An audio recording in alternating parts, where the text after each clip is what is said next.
ಹೇ ನಿರೋಷ, ಏನು ವಿಷಯ? ಏನಾದರೂ ವಿಷಯ ಇದ್ರೆ ಮಾತ್ರ ಬರಬೇಕಾ? ನಿಮ್ಮನ್ನೆಲ್ಲ ನೋಡಬೇಕು ಅನಿಸ್ತು, ಅದಕ್ಕೆ ಬಂದೆ. ಯಾಕೆ ಬರಬಾರ್ದಿತ್ತಾ? ಅಫ್ಕೋರ್ಸ್ ಬರ್ಬೋದು. ಬೇರೆ ಏನಾದರೂ ವಿಷಯ ಇದೆಯಾ ಅಂತ ಕೇಳಿದೆ ಅಷ್ಟೇ.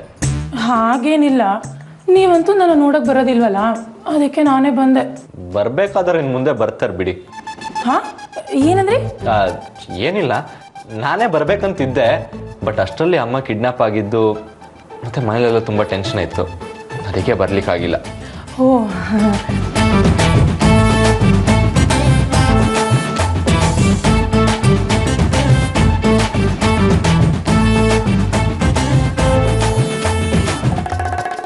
ನಿರೋಷ, ಯಾರು ಹುಡುಕ್ತಿದ್ಯಾ? ಅದು ಆಂಟಿ ಅಂಕಲ್ನ ಹುಡುಕ್ತಿದ್ದೆ. ಎಲ್ಲೋರು ಕಾಣಿಸ್ತಾನೆ ಇಲ್ವಲ್ಲ? ನೀನು ಹುಡುಕ್ತಿರೋರು ಮೋಸ್ಟ್ಲಿ ಹಾಲಲ್ಲಿ ಇರಬೇಕು. ಹೌದಾ? Thank you so much.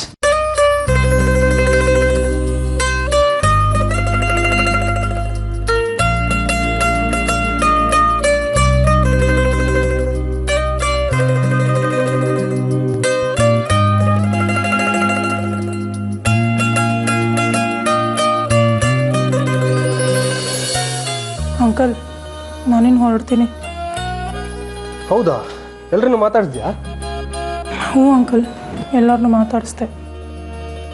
ಒಬ್ರನ್ನ ಮಿಸ್ ಮಾಡಿದೆ ಅಲ್ವಾ? ಅವ್ರನ್ನ ಮಾತಾಡ್ಸಲ್ವಾ? ಅದೇ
ಏನಿಬ್ರು ನೋಡ್ತಾ ನಿಂತ್ಕೋತಿರೋ ಅದೇನಾದ್ರೂ ಮಾತಾಡ್ತಿರೋ? ಅದೇ, ನೀ ಹತ್ರ ಸ್ವಲ್ಪ ಮಾತಾಡಬೇಕು. ಹೋಗೋಣ? ನಿನ್ನ ಹೆಂಡತಿಗಳ ಹತ್ರ ಮಾತಾಡೋಕ್ಕೆ ನನ್ನ ಪರ್ಮಿಷನ್ ಕೇಳ್ಬೇಕನ? ಹೋಗ್ಬನ್ನಿ. ಹೌದಾ? ಬಾಯ್. ಡ್ಯಾಡ್, ಇವರಿಬ್ರಿಗೂ ಆದಷ್ಟು ಬೇಗ ಮದ್ವೆ ಮಾಡ್ಬಿಡಿ. ಅದಕ್ಕೂ ಮುಂಚೆ ನೀನ್ ಮದುವೆ ಆಗ್ಬೇಕು. ಅವ್ರವ್ರ ಲೈನ್ ಕ್ಲಿಯರ್ ಆಗ್ಲಿ ಅಂತ ತಾನೆ ನಿನಗೆ ಗಂಡನ್ ನೋಡ್ತಿರೋದು.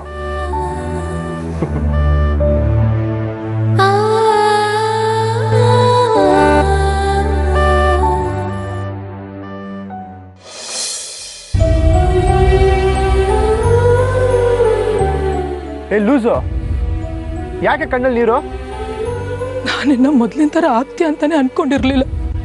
ಆದರೆ ದೇವ್ರ ದೊಡ್ಡವನು, ನಿನ್ನ ಮತ್ತೆ ನನಗೆ ವಾಪಸ್ ಕೊಟ್ಬಿಟ್ಟ. ನಿನ್ನ ಪ್ರೀತಿ ನೀನು ನನ್ನ ಜೊತೆ ಇರೋವರೆಗೂ ನನಗೇನು ಆಗಲ್ಲ ಕಣೆ. ನೀನು ಸರಿ ಹೋಗ್ತೀಯ ಅನ್ನೋ ಭರವಸೆ ನನಗೂ ಇತ್ತು ಕಣೋ. ಆದರೆ ನಜೀರ್ ಚಾಚಾ, ನೀನು ಆದಿತ್ಯ ನಂಬ್ಕೊಂಡ್ರೆ ಜೀವನ ಪೂರ್ತಿ ನಿನ್ನ ಮದುವೆ ಆಗಲ್ಲ ಅಂತ ಹೇಳಿದ್ರು. ನೀನು ಮತ್ತೆ ಹುಷಾರಾಗಿ ಬರೋದು ತಮಾಷೆನಾ ಅಂತಲೂ ಕೇಳಿದ್ರು. ಇದು ಸಾಧ್ಯನಾ ಅಂತೆಲ್ಲ ಹೇಳ್ತಾರೆ. ಅವ್ರ ಮಾತು ಕೇಳ್ದಾಗಿಂದ ನನಗೆ ಜೀವನನೇ ಬೇಡ, ಸತ್ತು ಹೋಗೋಣ ಅಂತ ಅನ್ಕೊಂಡೆ. ಆದರೆ ನನ್ನ ಮನಸ್ಸು ಎಲ್ಲೋ ಒಂದು ಕಡೆ ನೀನು ನನಗೆ ವಾಪಸ್ ಸಿಗ್ತೀಯ ಅಂತ ಹೇಳ್ತಿತ್ತು. ಆ ನಿನ್ನ ಪ್ರೀತಿನೇ ಇವತ್ತು ನಾನು ನಿನ್ನ ಮುಂದೆ ನಿಂತ್ಕೊಂಡಂಗೆ ಮಾಡಿದ್ದು. ಒಬ್ಬ ಮನುಷ್ಯ ಪುನರ್ಜನ್ಮ ಪಡಿಬೇಕಾದ್ರೆ 2 ಕಾರಣಗಳಿರುತ್ತೆ. ಒಂದು ತಾಯಿ ವಾತ್ಸಲ್ಯ, ಇನ್ನೊಂದು ಪ್ರೀತಿ.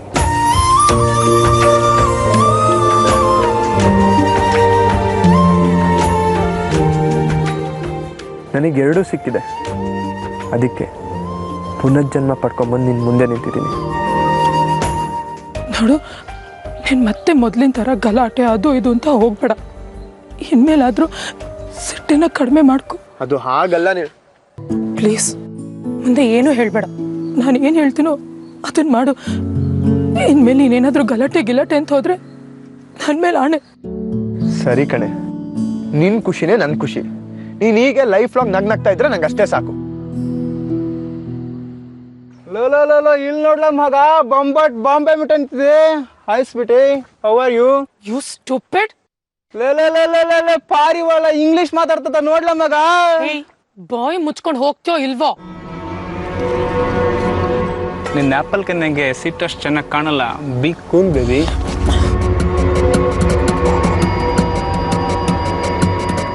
ಅಣ್ಣ, ಅವಳು ನನ್ನ ಮದುವೆ ಆಗ್ತಿರೋ ಹುಡುಗಿ, ದಯವಿಟ್ಟು ಬಿಟ್ಬಿಡಿ ಅಣ್ಣ.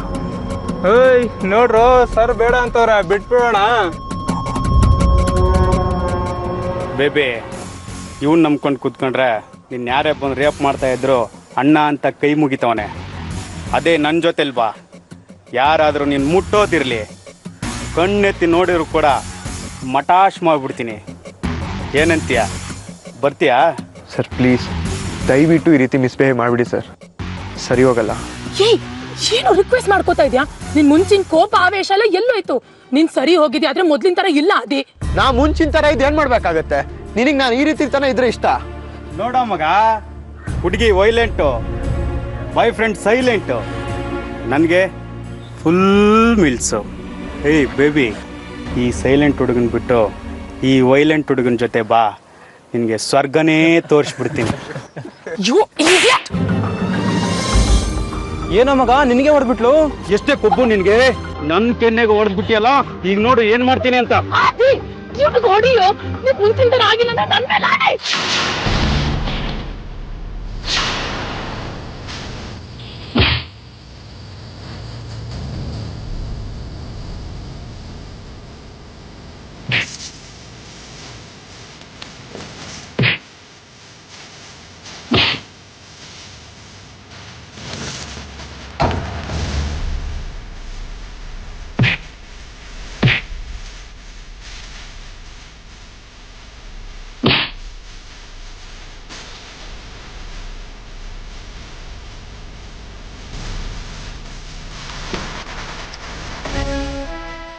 ಮುಂಚೆನೆ ಯಾಕೆ ಹೊಡಿಲಿಲ್ಲ?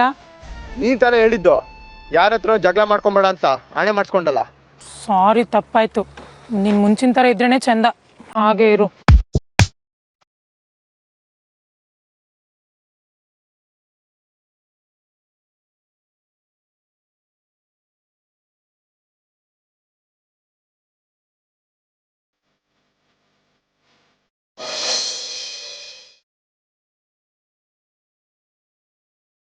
ಸಾಕ್ಷಿ ರಂಜಿತ್ ವಿಷಯದಲ್ಲಿ ಬದಲಾಗಿದ್ದಾಳೆ ಅಂತ ನಿಮ್ಗೆ ಅನಿಸ್ತಾ ಇದೆಯಾ?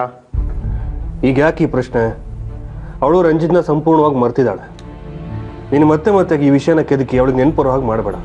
ಹಾಗಲ್ಲ ಡ್ಯಾಡ್, ಅವಳು ರಂಜಿತ್ನ ಇನ್ನೂ ಮರ್ತಿಲ್ಲ ಅಂತ ನನಗೆ ಅನಿಸ್ತಾ ಇದೆ. ಇಲ್ಲ ಕಣೋ, ಅವಳು ಸಂಪೂರ್ಣವಾಗಿ ರಂಜಿತ್ನ ಮರ್ತಿದ್ದಾಳೆ. ಇಲ್ಲ, ಅವಳು ಸುಳ್ಳು ಹೇಳ್ತಾ ಇದ್ದಾಳೆ. ಅವಳು ರಂಜಿತ್ ಜೊತೆ ಮಾತಾಡೋದನ್ನ ನಾನೇ ಕೇಳಿಸ್ಕೊಂಡಿದ್ದೀನಿ.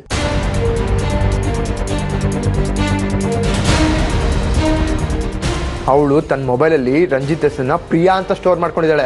ನಾನು ನನ್ನ ಕಣ್ಣಾರೆ ನೋಡಿದ್ದೀನಿ. ನೀನು ಈಗ ಸಾಕ್ಷಿ ಮೇಲೆ ಅನುಮಾನ ಪಡೋದು ತಪ್ಪು. ಅವಳು ರಂಜಿತ್ಗೆ ಫೋನ್ ಮಾಡೋದಕ್ಕೆ ಸಾಧ್ಯನೇ ಇಲ್ಲ. ನಾವು ಹೀಗೆ ಅವಳ ಮೇಲೆ ಅನುಮಾನ ಪಟ್ಟು ಪರಿಸ್ಥಿತಿ ವೈಪರೀತ್ಯಕ್ಕೆ ಹೋಗಿದೆ. ಅವಳು ರಂಜಿತ್ಗೆ ಫೋನ್ ಮಾಡೋದಕ್ಕೆ ಸಾಧ್ಯನೇ ಇಲ್ಲ, ನಮಗೆ ಪ್ರಮಾಣ ಮಾಡಿದ್ದಾಳೆ. ಇಲ್ಲ ಡ್ಯಾಡ್, ಅವಳು ನಮ್ಮ ಕಣ್ಣಿಗೆ ಮಣ್ಣೆರ್ಸ್ತಾ ಇದ್ದಾಳೆ. ಪ್ಲೀಸ್ ನನ್ನ ಮಾತು ನಂಬಿ ನೀವು. ಇದನ್ನೇ ಇನ್ನೊಂದು ಆ್ಯಂಗಲಲ್ಲಿ ಯೋಚನೆ ಮಾಡು. ಸಾಕ್ಷಿ ಅವನಿಗೆ ಫೋನ್ ಮಾಡಿದೆ, ಆ ರಂಜಿತ ಇವಳಿಗೆ ಫೋನ್ ಮಾಡಿ ಟಾರ್ಚರ್ ಕೊಡ್ತಿರ್ಬೋದಲ್ವಾ? ಯಾರಿಗೆ ಕಾಲ್ ಮಾಡಿದ್ರು ಇಬ್ರು ಕಾಂಟ್ಯಾಕ್ಟ್ ಅಲ್ಲಿ ಇದ್ರು ಅಂತ ತಾನೇ ಅರ್ಥ. ಅದ್ ಹೇಗೋ ಆಗತ್ತೆ? ಸಾಕ್ಷಿ ನನ್ನಿಂದ ದೂರ ಆಗ್ತಾ ಇದ್ದಾಳೆ ಅಂತ ಕೋಪ ಹೇಗಿದ್ರು ಅವ್ನಿಗಿರುತ್ತಲ್ವಾ? ಹೇಗಾದ್ರೂ ಮಾಡಿ ಸಾಕ್ಷಿನ ಕನ್ವಿನ್ಸ್ ಮಾಡ್ಬೇಕು ಅಂತ ಅವನೇ ಫೋನ್ ಮಾಡಿದ್ರು ಮಾಡಿರ್ಬೋದಲ್ವಾ? ಅಮ್ಮ ಹೇಳ್ತಿರೋದು ಸರಿಯಾಗಿದೆ. ರಂಜಿತ್ ಅದನ್ನೇ ಮಾಡ್ತಿರ್ಬೋದು. ಅವಳಿಗೆ ಒಂದು ಒಳ್ಳೆ ಹುಡುಗನ ನೋಡಿ ಮದುವೆ ಮಾಡೋದು ಬಿಟ್ಟು ಸುಮ್ಮನೆ ಅವಳ ಮೇಲೆ ಗೂಬೆ ಕೂರಿಸ್ತಾ ಇದ್ದೀರಲ್ಲ. ಸರಿ, ಹಾಗಾದ್ರೆ ಆದಷ್ಟು ಬೇಗ ಸಾಕ್ಷಿಗೆ ಒಂದು ಒಳ್ಳೆ ಹುಡುಗನ ನೋಡಿ ನಾನು ಮದುವೆ ಮಾಡ್ತೀನಿ. ಏನೂ ಬೇಕಾಗಿಲ್ಲ, ಸಾಕ್ಷಿಗೆ ನಾನು ಹುಡುಗನ್ ಹುಡುಕ್ತೀನಿ. ಏನೂ ಬೇಕಾಗಿಲ್ಲ, ನಾನು ಹುಡುಕ್ತೀನಿ. ಈ ವಿಷಯದಲ್ಲಿ ತಲೆಯನ್ನೇ ಹಾಕ್ಬೇಡ. ನೀನ್ ಈ ವಿಷಯಕ್ಕೆ ತಲೆ ಹಾಕ್ಬೇಡ. ಸಾಕ್ಷಿ ನಾನು ನೋಡಿರೋ ಹುಡುಗನೇ ಮದುವೆ ಆಗೋದು. ಯಾಕಂದ್ರೆ ಅವಳಿಗೆ ನನ್ ಕಂಡ್ರೆ ಪ್ರೀತಿ ಜಾಸ್ತಿ ಅಲ್ವಾ? ಅವಳಿಗೆ ನನ್ ಕಂಡ್ರೆ ಜಾಸ್ತಿನೇ ಇದೆ ಪ್ರೀತಿ. ಹೇಳಿ ಡ್ಯಾಡ್. ನಾನು ನೋಡಿರೋ ಹುಡುಗನೇ ಮದುವೆ ಆಗೋದು ಅಲ್ವಾ ಅಜ್ಜಿ? ಡ್ಯಾಡ್, ನಾವಿಬ್ರು ನೋಡೋ ಹುಡುಗರಲ್ಲಿ ಸಾಕ್ಷಿ ಯಾರನ್ನ ಮದುವೆ ಆಗ್ತಾಳೆ? I need some time.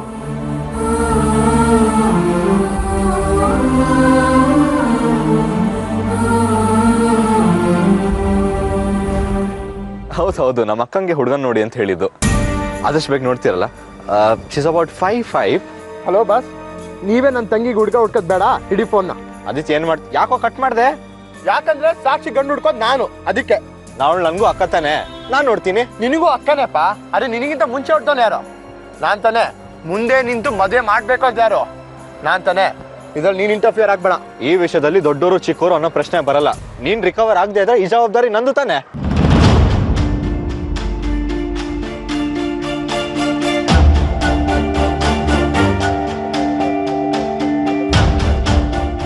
ಅದು ಆಗ. ಈಗ ನಾ ಚೆನ್ನಾಗೇ ಇದೀನಲ್ಲೋ, ನಾನೇ ಮಾಡ್ತೀನಿ ಪ್ಲೀಸ್. ಏನಾದ್ರೂ ಹಾಗೆ ಮಾಡಿದ್ರೆ ನೀನೋಡ ಹುಡುಗನ್ ಕೈ ಕಾಲು ಮುರಿದು ಬಿಡ್ತೀನಿ. ಆಮೇಲೆ ಸಾಕ್ಷಿ ಅಲ್ಲ, ಬರೀ ಯಾರನ್ನೂ ಮದುವೆ ಆಗ್ಬಾರ್ದು. ಹಾಗೆ ಮಾಡ್ತೀನಿ. ನಾನ್ ನೋಡಿರೋ ಹುಡ್ಗನ್ ಕಾಲ್ ಮುರಿದು ಹಾಕಿದ್ರೆ ನೀನ್ ನೋಡಿರೋ ಹುಡ್ಗನ್ ಕಣ್ ಕಿತ್ತಾಕ್ಬಿಡ್ತೀನಿ. ಅವಾಗ ಅವ್ನ್ ಕುರುಡ ಅಂತ ಸಾಕ್ಷಿ ಮದ್ವೆನೇ ಆಗಲ್ಲ. ಅವಾಗ ಏನ್ ಮಾಡ್ತೀಯಾ? ಬಾ, ಮೊದ್ಲು ನೀವಿಬ್ರು ಜಗಳ ಆಡೋದನ್ನ ನಿಲ್ಸ್ರೋ. ನೀವಿಬ್ರು ಪೈಪೋಟಿಗೆ ಬಿದ್ದು ಸಾಕ್ಷಿ ಕುಂಟನೋ ಕುರುಡನೋ ಮದುವೆ ಮಾಡ್ಬಿಡೋ ಹಂಗಿದೆ. ನಿಮ್ಮಿಬ್ರಲ್ಲಿ ಯಾರು ಗಂಡು ನೋಡಿ ಮದುವೆ ಮಾಡಿದ್ರು ಸರಿನೇ. ಒಂದ್ ಒಳ್ಳೆ ಹುಡುಗನ್ ನೋಡಿ ಮದುವೆ ಮಾಡಿ, ಅವಳು ನೆಮ್ಮದಿಯಾಗಿರ್ಬೇಕಷ್ಟೇ. ಅರ್ಥ ಆಯ್ತಾ ನಿಮ್ಮಿಬ್ಬರಿಗೂ?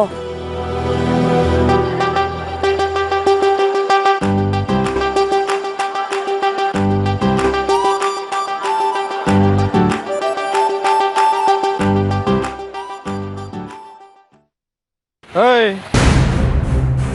ತಗೋ. ಏಯ್, ಏನೋ ಇದನ್ಯಾವನೋ ಕೇಳಿದ ನಿನಗೆ? ತಗೊಳ್ಳಲೇ. ಏನೋ ಭಿಕ್ಷುಕ ಅಂತ ಬಿಸ್ಕೆಟ್ ಕೊಟ್ರೆ ಎಷ್ಟೋ ದುರಂಕಾರ ನಿಂಗೆ. ಏಯ್, ಹೊಟ್ಟೆ ಬಿಡು, ಇಲ್ಲಾಂದ್ರೆ ಶೂಟ್ ಮಾಡ್ಬಿಡ್ತೀನಿ. ಏನೋ ಭಿಕ್ಷುಕ ನೀನು, ನನ್ನೇ ಶೂಟ್ ಮಾಡ್ತೀನಿ ಅಂತೆ. ಎಲ್ಲ ಮಾಡ ನೋಡೋಣ, ಮಾಡಲೇ. ಮಾಡ್ಲಾ?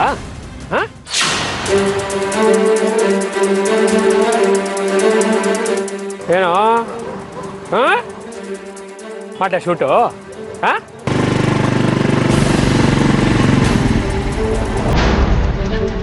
ಏನಿದ್ ಗಲಾಟೆ? ಯಾರ ಭಿಕ್ಷುಕ ಕೈಯಲ್ಲಿ ಗನ್ ಇಟ್ಕೊಂಡ ಸರ್? ಭಿಕ್ಷುಕನ ಹತ್ರ ಗನ್ನ?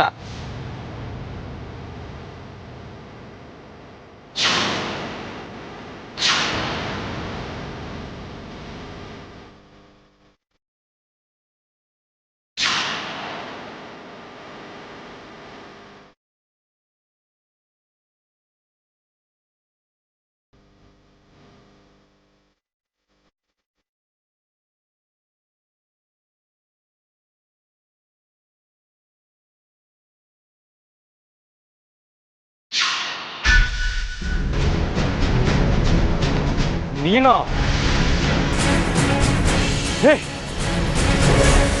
ಮುಟ್ಟಿದ್ರೆ ಶೂಟ್ ಮಾಡ್ಬಿಡ್ತೀನಿ. ಹೋಗ ಹಿಂದಕ್ಕೆ ಹೋಗ. ಹೇ, ಬನ್ನಿ ಈ ಕಡೆ, ಬನ್ನಿ.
ಪೇಷಂಟ್ ಕಂಡೀಷನ್ ಹೇಗಿದೆ ಡಾಕ್ಟರ್?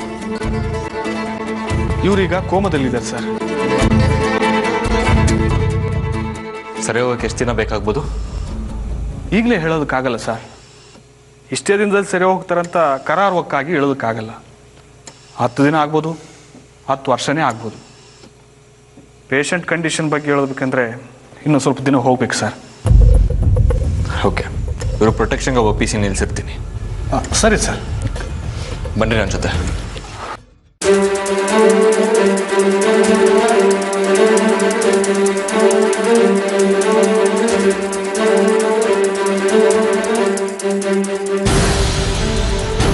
ಒಂದು ಕೆಲಸ ಮಾಡಿ, ನೀವು ಇಲ್ಲೇ ಇರಿ. ಚಿದಂಬರಂ ಪ್ರಜ್ಞೆ ಬಂದಿದ ತಕ್ಷಣ ನನಗೆ ಇನ್ಫಾರ್ಮ್ ಮಾಡಿ. Okay sir. ಬಿ ಕೇರ್ಫುಲ್, ತುಂಬ ಕಿಲಾಡಿ ಅವನು. ಡೋಂಟ್ ವರಿ ಸರ್, ನಾನು ನೋಡ್ಕೋತೀನಿ. ಡ್ಯಾಡ್, ಆ ಚಿದಂಬರಂ ಅರೆಸ್ಟ್ ಆಗಿದ್ದಾನೆ. ತಲೆ ಮರೆಸ್ಕೊಂಡು ಓಡಾಡ್ತಿದ್ದ, ಬಂದು ಬಂದು ನನ್ನ ಕೈಗೆ ಸಿಕ್ಕಾಕೊಂಡ್ಬಿಟ್ಟಿದ್ದಾನೆ. ಮತ್ತೆ ಎಸ್ಕೇಪ್ ಆಗೋಕೆ ಟ್ರೈ ಮಾಡ್ದ. ಅವನ ದುರದೃಷ್ಟ, ಕಾರಿಗೆ ಸಿಕ್ಕಿ ಪ್ರಜ್ಞೆ ತಪ್ಪಿಗೆ ಆಸ್ಪತ್ರೆಯಲ್ಲಿದ್ದಾನೆ, ಅದು ಪೊಲೀಸ್ ಕಸ್ಟಡಿಯಲ್ಲಿ. ತಪ್ಪಿಸ್ಕೊಂಡು ಅವ್ನು ಮತ್ತೆ ಮನೆಗೆ ಬಂದ್ಬಿಟ್ರೆ?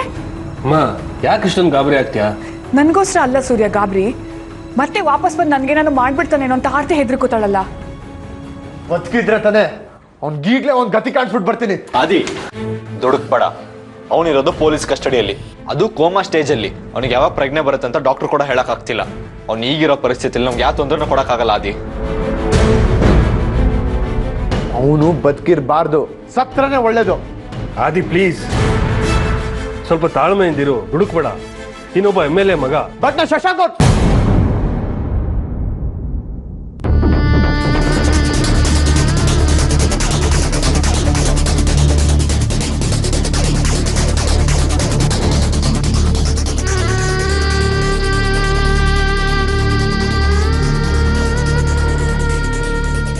ತಂದೆ ಅಂತ ಒಪ್ಕೊಂಡಿದ್ಯಾ ಅಂತ ಅನ್ಕೊಂಡಿದ್ದೆ. ಒಪ್ಕೊಂಡಿದ್ದೀನಿ, ಆದ್ರೆ ನೀವು ನನ್ನ ಕಟ್ಟಾಕ್ಬಿಟ್ಟಿದ್ದೀರಾ. ಓಡೋಣ ಅನ್ಸುತ್ತೆ. ಹಾಗಂತ ನೀನು ಹೇಗಿದ್ಯೋ ಹಾಗೆ ಬಿಟ್ರೆ ನಿನಗೊಂದು ಭವಿಷ್ಯ ಇಲ್ಲದೆ ಇರೋ ಥರ ಆಗ್ಬಿಡುತ್ತೆ. ಚಿದಂಬರಂ ತಪ್ಪು ಮಾಡಿದ್ದಾನೆ, ಅವನು ಸಾಯಲೇಬೇಕು. ಅವನನ್ನು ಸಾಯಿಸಿ ನೀನು ಜೈಲಿಗೆ ಹೋದ್ರೆ ನಾವೆಲ್ಲ ನಿನ್ನ ಯೋಚನೆಯಲ್ಲಿ ಸಾಯ್ಬೇಕಾ? Aditya, please calm down. ಅವನಿಗೆ ಖಂಡಿತವಾಗ್ಲೂ ಶಿಕ್ಷೆ ಆಗೇ ಆಗುತ್ತೆ. ಅವನು ಬೇತ ಅಂತ ಅನ್ಕೊಳ್ಳೋ.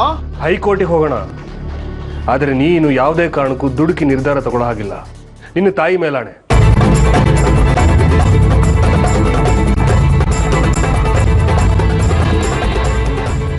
ನನ್ನ ಆಣೆ ಇಟ್ಟರೆ ನೀನು ಮರಿತ್ಯಾ, ಅದಕ್ಕೆ ನಿನ್ನ ತಾಯಿ ಮೇಲೆ ಆಣೆ ಹಾಕಿತ್ತು.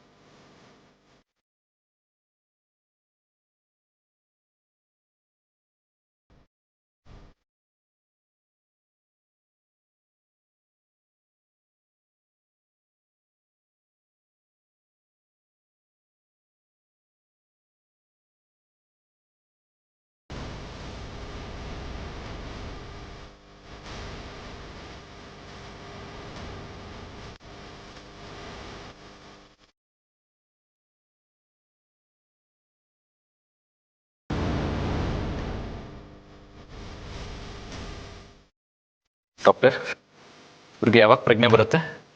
ಯಾವಾಗ ಬರುತ್ತಂತ ನಿಖರವಾಗಿ ಹೇಳೋಕ್ಕಾಗಲ್ಲ ಸರ್. ಕೋಮಾಗ ಹೋದ್ಮೇಲೆ ಅವ್ರ ಮನಸ್ಸು ಯಾವ ರೀತಿ ಯೋಚನೆ ಮಾಡುತ್ತೋ ಅದ್ರ ಮೇಲೆ ಡಿಪೆಂಡ್ ಆಗಿರುತ್ತೆ. ಹಾಗಾದ್ರೆ ಬೇರೆ ದಾರಿನೇ ಇಲ್ವಾ? ಇದಕ್ಕೆ ತಕ್ಕ ಟ್ರೀಟ್ಮೆಂಟ್ ಕೊಟ್ರೆ ಆವಾಗ? No chance. ಕೋಮಾಗ ಹೋದ್ಮೇಲೆ ನಾವೇನು ಮಾಡೋಕ್ಕಾಗಲ್ಲ. ಆರ್ಯ, ನಾನು ಕೋಮಾದಲ್ಲಿ ಇಲ್ಲ ಕಣೋ. ನಿನ್ನ ಫ್ಯಾಮಿಲಿನ ನಿರ್ನಾಮ ಮಾಡೋದಕ್ಕೆ ಅಂತಾನೆ ನಾನು ಆಡ್ತಾ ಇರೋ ಡ್ರಾಮಾ. ಇವ್ರಿಗೆ ಪ್ರಜ್ಞೆ ಬರೋರ್ಗು ಕೇರ್ಫುಲ್ ಆಗಿ ನೋಡ್ಕೊಳ್ಳಿ. ಖಂಡಿತ ಸರ್, ಅದು ನಮ್ಮ ಕರ್ತವ್ಯ. ನೋಡ್ಕೊಂಡೇ ನೋಡ್ಕೊಳ್ತೀವಿ.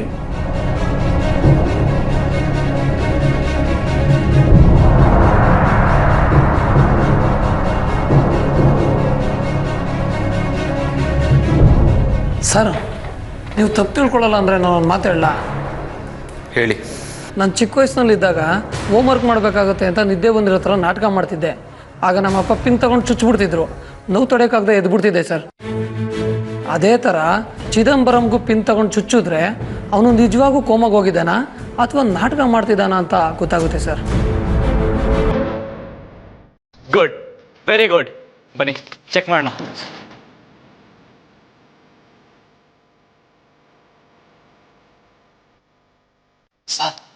ಕಣ್ಣು ಚುಚ್ಚಲಾ?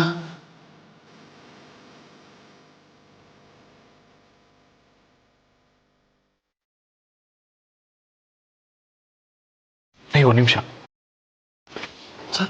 ಕಣ್ಣಕ್ಕೆ ಚುಚ್ಚು ಆಮೇಲೆ ಕುರುಡ್ರಾಗ್ಬಿಟ್ರೆ ಕಷ್ಟ. ಬೇಡ ಬೇಡ. ಮತ್ತೆ ಗಂಟ್ಲಿಗೆ ಚುಚ್ಚಲಾ? ಚುಚ್ಕೋ.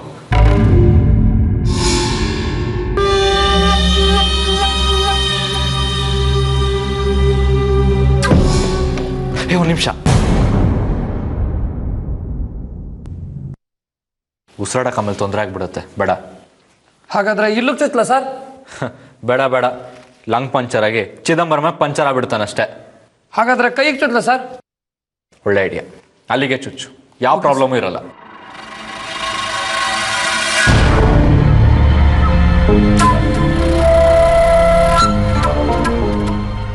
ಸದ್ಯ ಮೆಲ್ಲಗೆ ಚುಚ್ಚಿದ, ಜೋರಾಗಿ ಚುಚ್ಚಿದ್ರೆ ನನ್ನ ನಾಟಕ ಗೊತ್ತಾಗ್ತಿತ್ತೋ ಏನೋ. ನೀವೇನ್ರಿ ಹೀಗೆ ಚುಚ್ಚಿದ್ದೀರಾ? ಜೋರಾಗಿ ಚುಚ್ಚಿ. ಇವಾಗ ಚುಚ್ಚಿ ನೋಡಿ ಸರ್.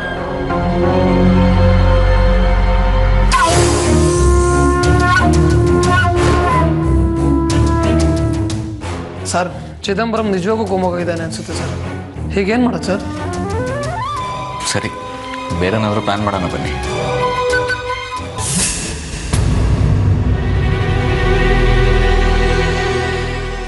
ಏನು ಮಾಡಬೇಕು ಅಂತಾನೆ ಗೊತ್ತಾಗ್ತಿಲ್ಲ. ಆ ಚಿದಂಬರಂ ಕೋಮಾಯಿಂದ ರಿಕವರ್ ಆಗೋದೇ ಇಲ್ಲ ಅಂತ ಡಾಕ್ಟರ್ ಹೇಳ್ತಿದ್ದಾರೆ. ನಾವೇನಾದರೂ ಮಾಡಬೇಕು. ಸರ್, ಒಂದು ಮಾತು ಸರ್, ನಮ್ಮೂರಿನಲ್ಲಿ ಹೀಗೆ ಒಬ್ಬ ಕೋಮಾಗಿ ಹೋಗಿದ್ದ. ಅವನಿಗೆ ಕಾದು ಕಬ್ಬಣದಿಂದ ಬರೆ ಹಾಕಿದ್ದಕ್ಕೆ ಅವನು ಎದ್ದು ಕೂತ್ಕೊಂಡ್ಬಿಟ್ಟ. ಅದೇ ಥರ ಚಿದಂಬರಂ ನಾವು ಯಾಕೆ ಮಾಡಬಾರ್ದು?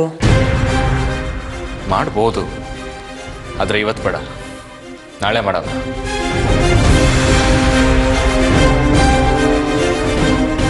ನಾನೇನಾದರೂ ನಾಳೆವರೆಗೂ ಇಲ್ಲೇ ಇದ್ದರೆ ನನ್ನ ಕತೆ ಗೋವಿಂದ. ಹೇಗಾದರೂ ಮಾಡಿ ನಾನು ಇಲ್ಲಿಂದ ತಪ್ಪಿಸ್ಕೋಬೇಕು.